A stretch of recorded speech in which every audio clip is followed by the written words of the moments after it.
I've worked in HVAC for the majority of my life, about 25 to 30 years. This position came open. I thought it was a great way to foster and bring a next generation into HVAC. HVAC Career Tech program offers students a wide array of futures in the construction industry. We have skills competitions for our high school students to compete against other career centers in the state of Ohio. We get college credit through Tri-C. We have students that are going to go on to union apprenticeships, anything from pipe fitters, HVAC, sheet metal workers.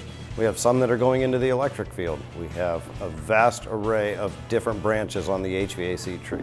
Our students are able to become universally certified to handle and work on all different types of refrigeration units. They will learn the skills of soldering, brazing, electrical, running gas line, piping, plumbing, all types of different construction-related activities. Some of our licensures and certifications you'll get are the MCCC certifications, which is a specialty in the construction industry.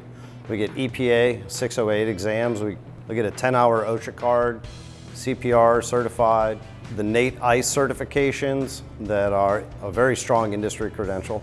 Upon graduation of the Medina County Career Center, I have students going in all different directions. I have some that really like the sheet metal portions that we do, so they go into the sheet metal workers union or work in a sheet metal shop. I have students that go into the pipe fitters, plumbers, electricians. I have some that are already looking into what kind of HVAC jobs they can do in the armed forces to serve the country and continue on their pathway. Our goal is to have them placed as seniors working in the industry before they graduate. I would just recommend that all students take a close and serious look at joining the Medina County Career Center family. I'm Mike Four and I approve this message.